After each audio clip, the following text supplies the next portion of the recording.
m'appelle Sarah Chelou. Alors je peins, je colle sur toile et dans la rue.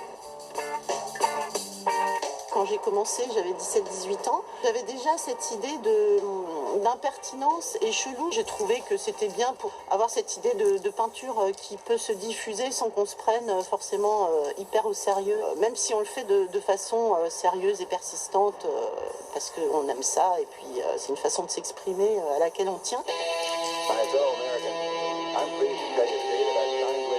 Alors les thèmes que je développe en général dans mon travail, c'est beaucoup sur la défense des droits civiques, l'égalité des droits. J'agrémente un peu les figures de propos et de couleurs, donc c'est un peu mon idée de faire des choses à la fois colorées et puis qui ont des petits messages qui percutent un peu le passant qui passe. Alors l'intérêt de la bombe aérosol, c'est quand même que c'est justement utilisable sur beaucoup de surfaces, même si elles ne sont pas parfaitement droites, etc.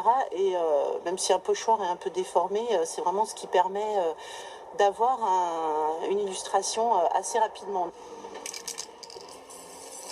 Ça fait un certain nombre d'années en fait que je suis peintre. Et j'ai commencé à peindre dans les squats d'artistes. On était un peu sur ce mode anticapitaliste et c'est la raison pour laquelle on a commencé à peindre sur des murs, ce qui nous permettait de sortir justement du système du marché de l'art. Et donc c'était vraiment une volonté en fait de pas être récupéré directement par le système.